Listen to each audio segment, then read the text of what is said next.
অন্য বছর পুজোয় নিশ্চয়ই বাড়ির লোকদেরকে বা বাড়ির যারা কাছের লোকজন তাদেরকে উপহার দেওয়া এগুলো নিশ্চয়ই করতেন। এবছর কি করতে পেরেছেন? টেন্টেডদের লিস্ট বেরিয়ে গেল, সার্টিফাইড লিস্ট, তারপরেও আমাকে নাকি পরীক্ষা দিতে হলো। এটা কি কোনো সলিউশন? আজকে সুবল নেই এবং সেটা হয়তো প্যানেল থেকে প্যানেল ক্যান্সেল হয়ে যাওয়ার জন্যেই মানসিক চাপে পড়ে ওর মৃত্যু হয়েছে। তো ওর যে ফ্যামিলি কন্ডিশন, ওর যে ফ্যামিলির যা সিচুয়েশান, সেই সিচুয়েশানে পড়ে আজকে মেয়েটা শুধু ওর বাবাকে হারায়নি, পুরো পৃথিবী হারিয়ে গেছে ওর কাছে। টোটালি পোলট্রি মুরগির মতো আমাদেরকে ইউজ করা হচ্ছে। উকিল কিন্তু এটা চাইতে পারতো যে যারা দাগিয়ে আছে তাদেরকে বের করে দিন এবং যারা ওয়েটিংয়ে আছে তাদেরকে নিয়োগ দিন। এটা হওয়ার কথা ছিল একজন মানবিক উকিলের কাজ। কিন্তু একজন ডাকাতে উকিলের কাজ কি? ডাকাতে উকিলের কাজ হচ্ছে আমাকে ডাকাতি করতে হবে, অর্থাৎ কেসটাকে লং টার্ম টেনে নিয়ে যাব এবং গিয়ে বলবো যে এই প্যানেলটাই ক্যান্সেল করে দিন। দুর্গোৎসব মানেই বাঙালির শ্রেষ্ঠ উৎসব, আর এই দুর্গোৎসবে গোটা দেশ মেতে ওঠে। হ্যাঁ, শুধু বাঙালিরা নয়, গোটা দেশ এই দুর্গোৎসবে মেতে ওঠে। কিন্তু এই 2025 সালের দুর্গাপূজা বা এই দুর্গোৎসবের মধ্যে কিছুটা হলেও বিষাদের সুর রয়েছে। তার কারণ 2024 সালে আমরা যেটা 2025-এর আমরা যেটা দেখলাম যে 26,000 যে শিক্ষক শিক্ষিকা, অর্থাৎ 2016 সালের যে প্যানেল, সেই প্যানেলে যে শিক্ষক শিক্ষিকারা চাকরি পেয়েছিলেন তারা তাদের চাকরি হারিয়েছেন। হ্যাঁ, তাদের মধ্যে বেশ কিছু শিক্ষক শিক্ষিকা তারা হয়তো ডিসেম্বর মাস পর্যন্ত তাদের বেতনটা পাবেন, কিন্তু তাদের চাকরিটা তো আর নেই। তাদের পুজোটা ঠিক এবছর কেমন কাটছে সেটাই আজকে জানার চেষ্টা করবো। এই মুহূর্তে আমার সঙ্গে রয়েছেন এমনই এক চাকরিহারা শিক্ষক, শুভজিৎ দাস। স্যার, যে প্রশ্নটা আমি ইন্ট্রোটা দিয়ে শুরু করলাম, একেবারে 2025-এর পুজোটা বোধহয় আপনাদের কাছে একটু হলেও আলাদা, কারণ হ্যাঁ বেতন হয়তো ডিসেম্বর মাস অবধি পাবেন, কিন্তু চাকরিটা তো আর নেই। এবছরের পুজোটা কি অন্য বছরের মতো একই কাটবে? না, চাকরি না থাকাটা যেমন একটা সমস্যার, তেমন না আমরা কিছু কাছের মানুষকেও হারিয়েছি এবং যারা আমাদের এই প্যানেলে ছিল তাদেরকে আমরা হারিয়েছি। কিছু কন্ট্রাডিক্টেড সিচুয়েশন ক্রিয়েট হয়েছে, যেমন আমাদের ভাই বোনের সঙ্গে আমাদের কনফ্লিক্ট তৈরি হয়েছে। তারা একরকম যারা ফ্রেশার্স আছে তাদের সঙ্গে আমাদের কনফ্লিক্ট তৈরি হয়েছে, তাদেরকে ভুল বোঝানো হচ্ছে, তারা ভুল বুঝছে আমাদেরকে। আমাদের সিনিয়র টিচার যারা, তারা আমাদের সঙ্গে একটা কোথাও না কোথাও গিয়ে আমাদের মতভেদ তৈরি হয়েছে, মত পার্থক্য তৈরি হয়েছে। তো সব কিছু নিয়েই আমাদের একটা হয়তো আমরা একটা বলয়ের মধ্যে ঢুকেছি, যে বলয় থেকে আমাদের কাছে দুর্গোৎসবটা সত্যিই ফিকে হয়ে গেছে। শুধু এটুকু বলতে পারি যে কিছু মানুষের মুখে যদি হাসি ফিরে আসে, তো হয়তো কিছুটা হলেও মনের দিক দিয়ে শান্তি পাবো, কিন্তু সেটা দুর্গোৎসবের ওপর কোনো প্রভাব আশা করি পড়বে না। কারণ আমাদের যে কষ্টটা বা আমাদের এই যে কাছের মানুষগুলোর সঙ্গে যে আমাদের ডিফারেন্সটা তৈরি হয়ে যাচ্ছে বা তৈরি করা হচ্ছে, বলা ভালো, যেটা তৈরি হচ্ছে সেটা কিন্তু এত সহজে মিটবে না। অন্য বছর পুজোয় নিশ্চয়ই বাড়ির লোকদেরকে বা বাড়ির যারা কাছের লোকজন তাদেরকে উপহার দেওয়া এগুলো নিশ্চয়ই করতেন। এবছর কি করতে পেরেছেন? এবার সব থেকে বড় ব্যাপার হচ্ছে যে নিজের আমার মেয়ে আছে একটা, তো মেয়েকে কিছু, ও তো ছোটো, তো ওকে যতটুকু যা দেওয়া যায় সেটা দিয়েছি। কিন্তু দু একজন এমন আছে যাদেরকে যাদেরকে উপহার না দিতে পেরে খুব কষ্ট হচ্ছিল। যেমন আমি একজনের কথা বলি, সুবলের কথা বলি। সুবলের মেয়ে, আজকে সুবল নেই এবং সেটা হয়তো প্যানেল থেকে প্যানেল ক্যান্সেল হয়ে যাওয়ার জন্যেই মানসিক চাপে পড়ে ওর মৃত্যু হয়েছে।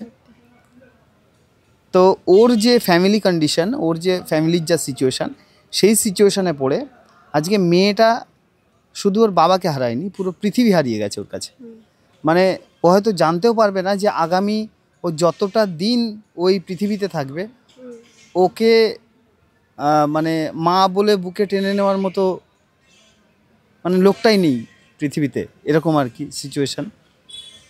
তো এটা খুব প্যাথেটিক যে এই যে বললে না যে নতুন জামা কাপড় বা কিছু, এগুলো সিরিয়াসলি এগুলো কোথাও না কোথাও বাচ্চাদের কাছে এটা খুব মাইনে রাখে, এটা রাখে।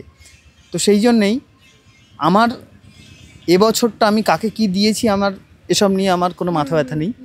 বাট আমার যে সংগঠন জেএসএসএমের পক্ষ থেকে আমরা বাচ্চাটার জন্য কিছু করতে পেরেছি, তার জন্য পোশাক নিয়ে যেতে পেরেছি, তার জন্য কিছু দিতে পেরেছি, খেলনা নিয়ে দিতে পেরেছি, যেটা হয়তো ওর বাবা উপস্থিত থাকলে হয়তো ওর বাবাই করতো। আমি জানি যে বাবারা তো, বাবাদের কাছে মেয়েরা রাজকন্যা, মানে তুমি হয়তো এটা ফিল করবে যে তুমি হয়তো তোমার বাবাকে সব থেকে বেশি ভালোবাসো।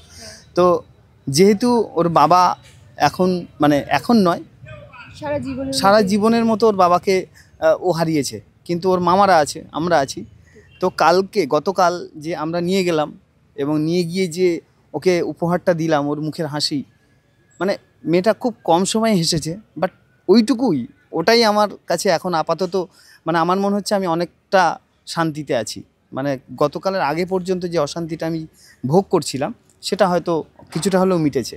তো আমি বলতে চাইছি এই জায়গায় যে কাকে কি দিলাম না দিলাম সেটা পরের কথা। হ্যাঁ, দেওয়ার ইচ্ছা তো আমার আছে, দিতে হবে, সবাইকেই দিতে হবে, কিন্তু মানে বিগত বছরগুলোতে যেরকম মানে হই হই রই রই করে কাটতো, এই বছরটা হয়তো কোথাও না কোথাও গিয়ে মানে সেই জায়গাটা নেই। তবে এই মানুষগুলোর পাশে, মানে যারা এই কষ্টের মধ্যে আছে, যেমন আমি বলি গ্রুপ সি গ্রুপ ডি, কখনো ভেবে দেখো যে তুমি একটা জব প্রফেশনে আছো, আমিও আছি, তো সেই গ্রুপ সি গ্রুপ ডি যাদের আজ এতদিন ধরে মাইনে বন্ধ, আমি শুধু ভাবছি যে মানে তাদের সন্তানগুলোর কথা ভাবছি, যে একটা রানিং মাইনে সেটা হঠাৎ করেই স্টপ হয়ে যাওয়া, তাদের সংসার চালানো, তাদের প্রত্যেকটা সিচুয়েশন তারা কিভাবে হ্যান্ডেল করছে, ভাবা যায় না। আমাদের শিক্ষকরা হয়তো ভাবতে পারছেন না, তাদের দিকে যারা কটূক্তি ছুঁড়ে দিচ্ছেন তাদেরকে বলি যে এগুলো করবেন না, মানে এগুলো না করাই উচিত, কারণ তারা কোনো একটা পরিস্থিতির শিকার। আমি বলছি না যে এই হয়েছে ওই হয়েছে, মানে অনেক কিছু হতে পারে, বাট বিষয়টা হচ্ছে এটা যে তারা যে পরিস্থিতির শিকার তার জন্য তারা নিজেরা দায়ী নয়, কেউ না কেউ দায়ী, কিন্তু তার জন্য তারা আজকে যে শাস্তিটা ভোগ করছে, ওই ছোটো ছোটো বাচ্চাগুলোর কী দোষ ছিল? তার বাবা তার মা কোনো না কোনো জায়গায় সার্ভিস করতো, এমন পরিবার আছে যেখানে সে একাই আর্নিং মেম্বার, তো সেই একা আর্নিং মেম্বার সে গিয়ে আর্ন করে এনে ওই বাচ্চাটার মুখে হাসি ফোটাবে, তার আর্নিংটাই বন্ধ হয়ে গেছে, ওই বাচ্চাটা কী করে হাসবে? তো আজকের দিনে দাঁড়িয়ে যদি তুমি বলো যে আমার শুধু নিজের দুঃখটা নিয়ে আমি, মানে আমার এটা ম্যাটারই করে না, কিন্তু এই পারিপার্শ্বিক যে জায়গাগুলো আছে, যে ওরা দিতে পারলো কি না কিনে, এরা দিতে পারলো, আমি হয়তো খুব ক্ষুদ্র একটা মানুষ, আমি একজনকে হেল্প করতে পারি, দুজনকে হেল্প করতে পারি, তিনজনকে হেল্প করতে পারি, কিন্তু তার বেশি তো আমার পক্ষে করা সম্ভব নয়। কিন্তু এই প্যানেলে হাজার হাজার লোকজন আছে, জাস্ট টিচার আছে, তুমি ভেবে দেখো 13,800, এরা না হয়তো মাইনে পাচ্ছে কিছু না কিছু, মানে 15,403, তো আমরা যারা পরীক্ষা দিয়েছে তাদের মধ্যে হচ্ছে 13,800, তো আমি ধরলাম যে কিছু না কিছু এরা দিয়ে দেবে, কিন্তু এই গ্রুপ সি গ্রুপ ডি তারা কোথা থেকে বলো তো দেবে? মানে এই যে জায়গাটা, এই যে সিচুয়েশনটা, এই সিচুয়েশনটা সত্যি খুব প্যাথেটিক। তারা এখনো পরীক্ষাও দিতে পারেনি, তাদের এখনো নোটিশও বেরোয়নি, কিছুই। বেসিক্যালি ব্যাপারটা এই জায়গায় যে তাদের, মানে গ্রুপ সি গ্রুপ ডি, এদের কষ্টটার জায়গাটা আমি পৌঁছতে পারবো না, মানে হয়তো ওদের কষ্টটা দেখে হয়তো কিছু কিছু আমি হয়তো বলতে পারি যে ওদের সঙ্গে এটা হয়েছে, ওদের সঙ্গে ওটা হয়েছে, কিন্তু মানে ওদের ওই কষ্টের জায়গাটায় আমি পৌঁছতে পারবো না, চাইলেও পারবো না, কারণ ওদের সংসারে কি চলছে, আদৌ ওদের হাঁড়ি চড়ছে কি না, ওদের সঞ্চয় শেষ হয়ে গেছে কি না, ওদের কি অবস্থা, এটা আমি জানিই না, অর্থাৎ ওদের জায়গাটায় আমি পৌঁছতে পারবো না। কিন্তু হ্যাঁ, ওরা যে কষ্টে আছে এটা আমি কিন্তু অবশ্যই বুঝতে পারছি, ওদেরও পরীক্ষাটা নিশ্চয়ই তাড়াতাড়ি হবে আশা করছি, এবং ওদেরও একটা ভালো দিন আসবে এটা আশা করছি। আমি বলছি যে আজকে তো বাড়ি ফিরে যাচ্ছেন, অন্য বছর পুজোয় বাড়ি যাওয়া আর এই বছর পুজোয় বাড়ি যাওয়ার মধ্যে কোনো কি আলাদা কিছু ফিল হচ্ছে? একদম অনেক পার্থক্য আছে। আগের বছরগুলোতে যখন বাড়ি যেতাম, তখন যখন স্কুল শেষ করতাম তখন দেখতাম যে সবাই, মানে এই যে বললাম সিনিয়রদের ব্যাপারটা, সিনিয়রদের যে সবাই যে স্নেহের ভরে তাকাতো, সবাই এই একটা অন্যরকম সম্পর্ক, যে আমরা সবাই তখন স্কুল শেষ করছি বাড়ির দিকে যাচ্ছি, একটা হই হই ব্যাপার থাকতো।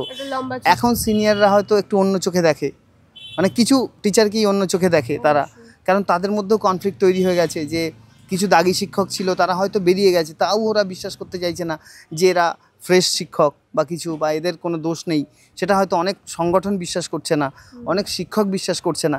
যদিও আমরা আমাদের থেকে কিন্তু ক্লিয়ার যে সুপ্রিম কোর্ট যে রায়টা দিয়েছে যে আপার প্রাইমারি সমস্ত সিনিয়র শিক্ষককে পরীক্ষা দিতে হবে, মানে আপার প্রাইমারিতে যারা আছে পরীক্ষা দিতে হবে, এই নিয়ে কিন্তু আমরা সত্যি বলছি আমাদের মন থেকে কিন্তু আমরা খুব ক্লিয়ার যে এটা একটা অমানবিক রায়।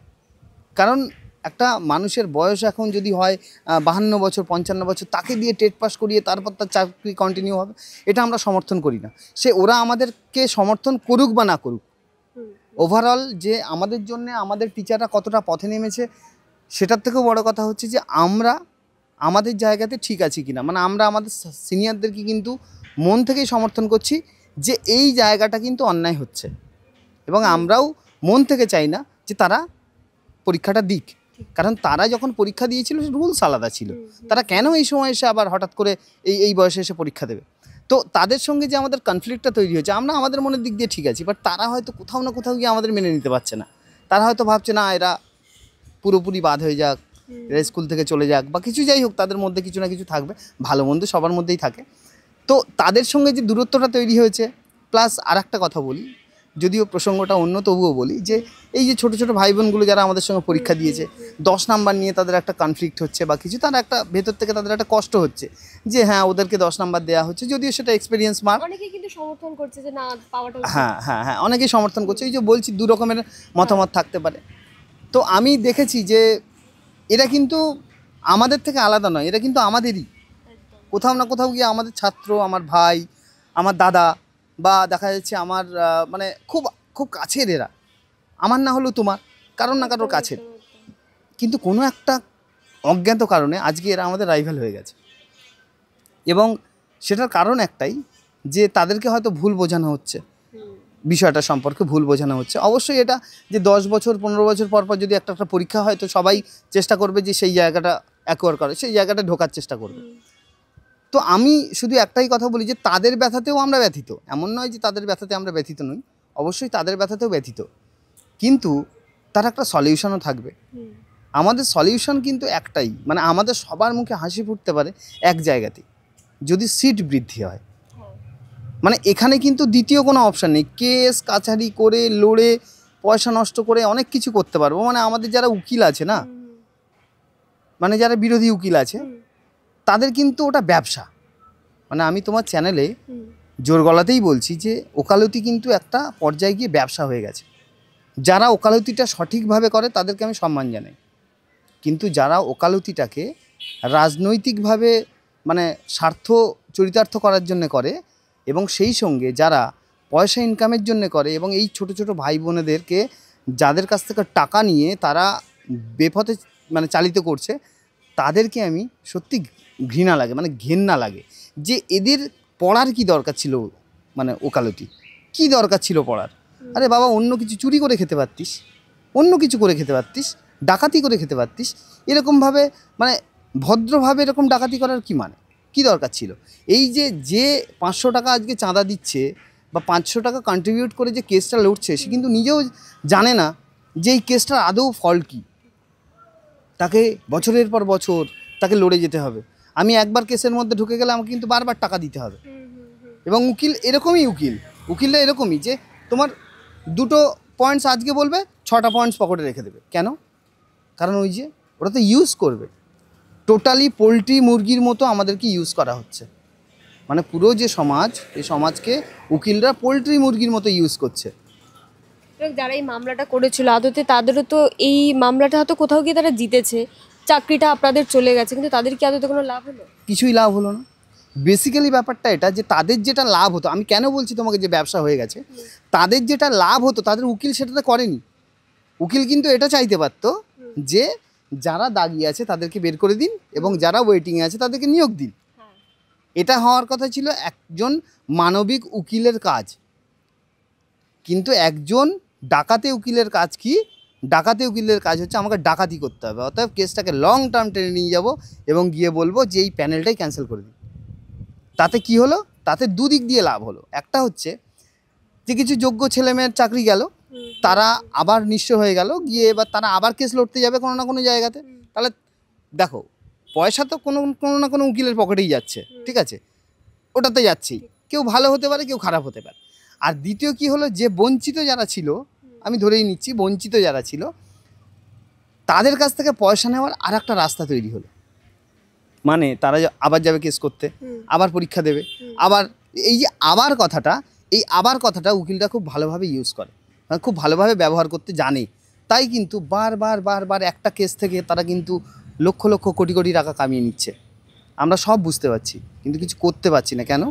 কারণ আমাদের একটা নেশা আছে যে আমরা একে অপরের ক্ষতি চাই। এই নেশার যে ওষুধ বা এই নেশার যে মেন যে মানে কি বলবো, যে ওই খুঁটিটা, সেই খুঁটিটা কিন্তু উকিলরাই ধরে রেখেছে, এবং ওরা ধরে রেখেছে বলেই আজকে আমাদেরকে কিন্তু বারবার ওই জায়গায় ছুটে যেতে হয়। আর এই যে পরীক্ষাটা দিলেন, এটাও তো কোনো নিশ্চয়তা নেই যেটা নিয়েও কোনো মামলা হবে না। মামলা তো হবেই। আপনি যেখানে উকিলরা বড় বড় উকিলরা, তারা বড় বলুন, ছোট বলুন, মেজো বলুন, গেঁড়ে বলুন, যাই বলুন না কেন, উকিল মাত্রই এখন কি তারা ক্যামেরার সামনে বসে বিভিন্ন রকমের বক্তব্য দিয়েছে। হ্যাঁ, এই প্যানেল ক্যান্সেল করে দেবো, এই পরীক্ষা আটকে দেবো, এই করব সেই করব। এবার ভাবুন যে যার পরীক্ষা খারাপ হয়েছে সে চাইবেই যে আমি গিয়ে পরীক্ষাটা আটকে দিই যদি আরেকবার পরীক্ষা হয়। কিন্তু তারা তো রিয়েলিটিই জানে না, তারা তো গেজেটই পড়েনি, তারা তো কিছুই জানে না। শুধু ভাবছে যে হ্যাঁ উকিল বলেছে মানে এটা হতে পারে। আরে একবার পড়ে তো দেখ কি বলেছে। এবার উকিলের কথা শুনে তারা দৌড়ে দৌড়ে যাচ্ছে, যাওয়ার পরে গিয়ে উকিল বলছে যে, কারণ উকিলের টাকা দরকার, তুমি দাও। আগে কি হতো? আগে হতো যে আমি উকিল খুঁজতে যেতাম, যে আমার এই কেসটা করার আছে, আমি উকিলের কাছে যাচ্ছি। এখন উকিল ক্লায়েন্ট খুঁজছে, এইটা হলে কিন্তু কেস হতে পারে, এইটা কিন্তু ওই কেসটা হতে পারে বলে উকিল ছুঁড়ে দিচ্ছে যে এইটা কেস হতে পারে। এবার কি হচ্ছে, এবং উকিল আগে থেকে ক্লায়েন্ট ধরে রেখেছে, ঠিক আছে, অমুক উদ্দিন, তমুক দাস, এরকম আর কি, ঠিক আছে। তো এদেরকে কিন্তু উকিল আগে থেকেই ফিট করা আছে যে এইটা হলেই আমরা কেস করব, তোমরা শুধু মুরগি খোঁজো, মানে তোমরা শুধু ক্লায়েন্ট খোঁজো, তোমরা শুধু খরিদ্দার খোঁজো, যে যেখান থেকে তুমি টাকাটা ইনকাম করতে পারবে। এবং উকিলের কিন্তু পুরো বিষয়টা রেডি, যে সে কিন্তু কি করবে, যে ওই যে জায়গাটা, ওই জায়গাটা সে ধরে রেখেছে, যেরকম এজেন্ট ধরা আছে, 4-5টা এজেন্ট ধরা আছে, সেই এজেন্টগুলো ওরা মুরগি ধরে এনে এবার আপনাকে কেসটা দেবে। এবং এই করেই দেখবেন ওকালতির মানটা কেন এত নিম্ন হয়ে যাচ্ছে। সুপ্রিম কোর্ট থেকে আমাদের কলকাতার একজন স্বনামধন্য উকিলকে বলা হয়েছে যে আপনি আনহেলদি প্র্যাকটিস করছেন। ভেবে উঠতে পারছেন যে তার যে কথাবার্তা বা তার যে ওকালতির মান এত নিম্ন জায়গায় চলে গেছে, যে সুপ্রিম কোর্টের বিচারপতি তাকে বলছে আপনি আনহেলদি প্র্যাকটিস করছেন।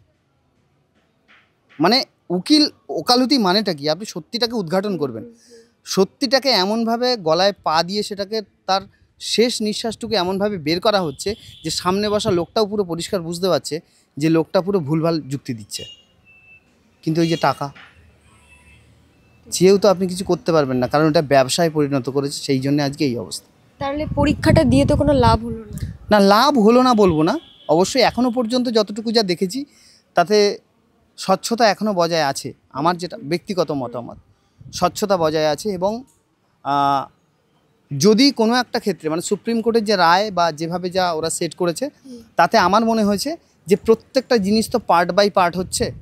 যে ধরুন এই প্রথমে ফর্ম ফিল আপ, তারপরে ধরুন ফর্ম ফিল আপের পরে ওরা যে বাতিল করলো, টেন্টেডদের অ্যাডমিটগুলো বাতিল করলো, বাতিল করার পরে পরীক্ষার সেন্টার সেট করলো, সেখানে বিভিন্ন, তো এগুলো না পার্ট বাই পার্ট তুমি যদি ক্যালকুলেশন করো, তাহলে দেখবে যে একটা পার্টে যদি কোনো একটা জায়গায় যদি গোলযোগ থাকে বা কোনো একটা জায়গাতে যদি প্রবলেম থাকে, তো সেই পার্টটাতে কি কি হয়েছে তুমি ওটাকে ক্লিয়ার করতে পারবে, করে সেই পার্টটা বাদ দিতে পারবে। যেমন আমি বলি, মূল সমস্যা হচ্ছে তোমার পরীক্ষা পদ্ধতি নিয়ে, মানে পরীক্ষা বা কোশ্চেন বা এই জায়গাগুলো নিয়ে হতে পারে, যে কে কে বসছে। এবার তুমি দেখলে যে এখানে 10টা টেন্টেড ঢুকে গেছে, তো অটোমেটিক্যালি রায় বলাই আছে যদি এরকম কোনো সিচুয়েশন হয় তো এসএসসি এটাকে বাদ দেবে। আবার পরীক্ষা নিতে হবে না, বলেছে যে পরীক্ষা বাদ দেবে, আচ্ছা, মানে পরীক্ষা বাদ দেবে না, মানে ওই যে ক্যান্ডিডেটগুলো তাদের ক্যান্ডিডেটটা ক্যান্সেল করবে, আচ্ছা, আচ্ছা, এটা বলেছে। এবার ধরুন যে ওরা ধরতে পারলো না, কেউ না কেউ ঢুকেই গেল, আমার কাছে বা তোমার কাছেও এই অপশানটা আছে, তুমি যদি গিয়ে বলো যে এ ঢুকেছে, তাহলে ওরা কিন্তু বাদ দিয়ে দেবে। এই যে অপশানটা, এটা কিন্তু আগে ছিল না। এই অপশানটা যেটা দিয়েছে যে তুমি গিয়ে বললেই ওরা কিন্তু বাদ দিয়ে দেবে, তো এইটা কিন্তু সুপ্রিম কোর্ট এমনভাবেই সেট করেছে যে যদি কোথাও কোনো সময় ধরা পড়ে তাহলে তাকে কিন্তু সেই মুহূর্তেই বাদ দেওয়া যাবে। কিন্তু এইটার জন্য কিন্তু আগে কোনো প্যানেল ক্যান্সেল হওয়ারও চান্স থাকতো, যে এরকম জায়গায় অনিয়ম হয়েছে বা দুর্নীতি হয়েছে, তো এটাকে ক্যান্সেল করতে হবে, এটা কিন্তু ছিল। এরপরে তুমি ধরো পরীক্ষা হলো, পরীক্ষা হলে সিসিটিভি ছিল, কিছু কিছু জায়গায় সিসিটিভি ছিল না, কিছু কিছু প্রবলেম হয়তো হয়েছে, এত বড় একটা জায়গা প্রবলেম হতেই পারে। তো যদি হয়েছে সেটা নিয়ে সুপ্রিম কোর্টের ভাবনা, ওটা আমার ভাবনা নয় যে সুপ্রিম কোর্ট কী বলবে। যদি সেরকম কোনো প্রুফ থাকে যে হ্যাঁ ওরা আগে কোশ্চেন ছিঁড়েছে বা কিছু করেছে, কি করেছে না করেছে, যদি কিছু থাকে প্রুফ থাকতে হবে। উইদাউট প্রুফ কিন্তু আমি এখন বলে দিতেই পারি যে আমি এই করেছি, হবে তো না, আমাকে আগে প্রুফ দিতে হবে। তো সেই এনাফ প্রুফ আছে কি না, যেটা নিয়ে আমি সুপ্রিম কোর্টে মুভ করতে পারি, গিয়ে বলতে পারি দেখুন স্যার এই হয়েছে, তো আমাকে এটা দিন। যিনি পরীক্ষার হল থেকে বাইরে বেরিয়ে বলছেন দুর্নীতি হয়েছে, অথচ হলের নাম্বার বলতে পারছেন না, যে কোন হলে ছিলেন সেটাই বলতে পারছেন না, তার কথা আমি কি করে বিশ্বাস করি? হতেই পারে যে উনি সত্যি বলছেন, হতেও পারে যে উনি মিথ্যে বলছেন। তো নিজের পরীক্ষা খারাপ হওয়ার জন্য সবারকে দোষারোপ করাটাও ঠিক নয়। তো যদি এরকম কোনো কিছু প্রুফ থাকে তো সেটা তো অবশ্যই সুপ্রিম কোর্ট ভাবনা চিন্তা করবে।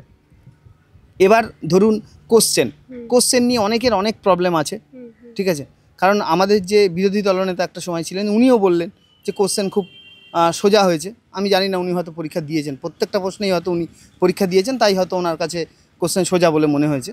আমি তো অত জ্ঞানী নই, মানে আমি একটা সাবজেক্ট নিয়েই পড়েছি, তো আমার মনে হয়েছে আমার সাবজেক্টে কঠিন হয়েছে। 11-12 বেশিরভাগই যারা পরীক্ষা দিয়েছে বলছে কঠিন হয়েছে। হ্যাঁ, আমি সেটাই বলছি যে মানে 9-10-এর ক্ষেত্রেও বলছি, দেখুন প্রশ্নই, আপনি যদি পড়েন তাহলে আপনার কাছে সোজা মনে হবে, যদি আপনি না পড়েন আপনার কাছে কঠিন মনে হবে। এটা হচ্ছে জায়গা। এবং কোশ্চেনের মান নিয়ে কখনো এভাবে প্রশ্ন করা যায় না, কারণ সোজা যদি হয় সবার কাছেই হবে, কঠিন যদি হয় সবার কাছেই হবে। এবং তার মধ্যে নাম্বার যে কে পাবে, নাম্বার সেই পাবে যে পড়েছে, সে নাম্বার পাবে, যে পড়েনি সে নাম্বার পাবে না। অতএব আমি কোনো একটা চেয়ারে বসে এটা বলে দিতে পারি না যে কোশ্চেন সোজা হয়েছে, এটা কখনোই কাম্য নয়। তাহলে ওনাকে কিন্তু যেই ব্যক্তি বলবে তাকেই কিন্তু 10টা কোশ্চেনের সম্মুখীন, বা ওই 37টা বা 38টা কোশ্চেন প্রত্যেকটা পরীক্ষা দিয়ে দেখাতে হবে যে উনি 60-এ 60 বা 55 পেয়েছেন। যদি সেই দম থাকে তবেই একমাত্র বলতে আসবেন যে আমি জ্ঞানী। আমি বলছি আমার সাবজেক্টে কোশ্চেন কঠিন হয়েছে। যে কোনো ব্যক্তি সে যদি বলে থাকে, রাজনৈতিক ব্যক্তিত্ব, যে কোশ্চেন কঠিন সোজা হয়েছে, আমি বলবো আপনি 4টে কোশ্চেনে পরীক্ষা দিয়ে দেখান। যদি আপনি বলেন যে দেবেন, আমি রাজি। রাজনীতি করছেন মানে রাষ্ট্রবিজ্ঞান তো বুঝবেন, হ্যাঁ বুঝবেন, তো বোঝা তো উচিত। রাষ্ট্রবিজ্ঞানেই পরীক্ষা দিক না, দিয়ে 55 তুলে দেখাক। অনেকেই তো বলছেন যে রাষ্ট্রবিজ্ঞান নাকি মানে লেখার মতো কোশ্চেন হয়েছে, অনেকেই বলেছেন। আমি শুধু বলছি যে যারা রাষ্ট্রকে চালাচ্ছেন তারা একবার পরীক্ষা দিয়ে দেখান এবং সেখানে 55 থেকে 60 পেয়ে দেখান। যদি পান তাহলেই বুঝবো যে হ্যাঁ আপনাকে আমরা মানছি, নাহলে আপনার বক্তব্যের প্র্যাকটিক্যালি কোনো মানে নেই। আচ্ছা, এই যে ক্যাটাগরি নিয়ে একটা কনফিউশন হচ্ছে, ক্যাটাগরি এবারে কি সত্যি ছিল কি ছিল না? দেখো, ক্যাটাগরি নিয়ে যে প্রবলেমটা, যেহেতু ওবিসি নিয়ে একটা সমস্যা চলছিলই, তো সেহেতু ক্যাটাগরি অপশানটা ওখানে ছিল না। এবার এসএসসি যেটা করতে চেয়েছে সেটা হচ্ছে যে পরীক্ষাটা ওরা নিয়েছে এবং ক্যাটাগরিটা বারবার কিন্তু ওরা এডিটের অপশান দিয়েছে, মানে সাইটে। ইভেন গতকালই বোধহয় লাস্ট ডেট ছিল, এডিট অপশানের লাস্ট ডেট গতকালই ছিল। তো গতকালও কিন্তু ওরা এডিট অপশানটা ওরা করেছে। তো সেক্ষেত্রে বলা হয়েছে এটা যে যেহেতু ক্যাটাগরি নিয়ে এত প্রবলেম, সেহেতু ওরা বারবার ওটাকে সবার কাছ থেকে নেওয়ার চেষ্টা করেছে। কেউ এবিসি এ হয়ে গেছে, কেউ বি হয়ে গেছে, কেউ হয়তো দিতেই পারেনি। তো যারা তখনও পর্যন্ত কনফিউজড ছিল যে দিতে পারেনি, তাদের জন্য লাস্ট টাইম উইন্ডো ওপেন করেছে। তো হয়তো কোথাও না কোথাও গিয়ে চেষ্টা করেছে এসএসসি যে যতটা পারবে তারা হেল্প করার চেষ্টা করেছে। কিন্তু ক্যান্ডিডেটদের একটা বিষয় বলবো যে 2016 সালে যখন আপনারা পরীক্ষা দিয়েছিলেন তখন এই ওএমআর শিটের যে কার্বন কপি সেটা ছিল না, এবারে তো ছিল সেটা। তো কি মনে হয় এই ওএমআর শিটের কার্বন কপিটা কি ভবিষ্যতে গিয়ে কাজে লাগতে পারে? একদম অবশ্যই লাগতে পারে। আমি যে চুরি করিনি, আমার যে নাম্বারটা আমি সঠিক পেয়েছি বা কিছু একটা যে ব্যাপার হয়েছে, সেগুলো তো আমার কাছেই আছে। এখন আমাকে কার্বন কপি দেওয়া হয়েছে। এখন যদি কেউ এসে ক্লেম করে যে না এই কার্বন কপিটা আমার নয়, বা কেউ যদি এসে বলতে যায় যে এটা তোমার নয় বা কিছু, সেখানে তো আমার প্রতিবাদ করার জায়গা আছে। এটা তো আমারই কার্বন কপি এবং আমার সঙ্গে ওরা বলেছে 10 বছর ধরে ওরা ওএমআর রেখে দেবে। তো 10 বছর ওর কাছে ওএমআর আছে, 10 বছর আমার কাছে আমার কার্বন কপি আছে। যদি কোনো সময় গিয়ে আমাকে আমার মানে অ্যাজ এ পরীক্ষার্থী আমাকে যদি প্রুফ করতে হয়, তাহলে আমার কার্বন কপি আমি টেনে বের করব। যদি আমার নাম্বার নিয়ে কোনো সময় যদি বিতর্ক তৈরি হয়, তাহলে আমার নাম্বার আমি কি করে পেয়েছি আমি আমার কার্বন কপি থেকে দেখিয়ে দিতে পারবো। এখন যেমন হচ্ছে যে টেন্ডাররা কি বলছে, টেন্ডাররা বলছে যে এটা আমার কপিই নয়, এটা আমার কপিই নয়। তো তখন আর সেই বলার জায়গাটা থাকবে না। কিন্তু 2016-তে তো এটা ছিল না। না, ছিল না। তো থাকলে তো আজকের বোধহয় চাকরিটা খোয়াতে দেখো, চাকরি তো খোয়াতে হতো না, এটার তো ঠিক কথাই। যে থাকলে, হুম, কারণ আমার কাছে এসএসসিও তার মিরর ইমেজ রাখেনি সেরকমভাবে, মানে যেটার জন্য কেস হয়েছে আর কি। কিন্তু চাকরি খোয়া গেছে আমি মনে করি না যে এইসব কারণে চাকরি খোয়া গেছে। আমরা টোটালি রাজনৈতিকভাবে পদপিষ্ট হয়ে গেলাম, আর সেই সঙ্গে বিচার ব্যবস্থা আমাদের দিকে ফিরেই তাকালো না। সবথেকে বড় ব্যাপার হচ্ছে এই জায়গায় যে রাজনৈতিকভাবে কেন পদপিষ্ট হয়ে গেলাম, যে কিছু মানুষের রোষের শিকার হয়ে গেলাম এবং তারা রাজনীতি করবে বলে আমাদের নিয়ে সিম্পলি তারা ভলিবল খেললো, মানে কখনো এর কোর্টে পাঠিয়ে দিল, কখনো ওর কোর্টে পাঠিয়ে দিল, এরকম। এতে তাদের লাভটা কি হলো? কিছুই নয়, লাভ আর কি হবে, মানুষের সিম্প্যাথি গেন করা। যে দেখো আমরা তো খুব কম সংখ্যক, তাই না? আমাদের নিয়ে রাজনীতি করাটা খুব ইজি। একটা বৃহৎ সংখ্যক মানুষকে নিয়ে রাজনীতি করার থেকে একটা কম সংখ্যক মানুষকে নিয়ে রাজনীতি করাটা খুব ইজি।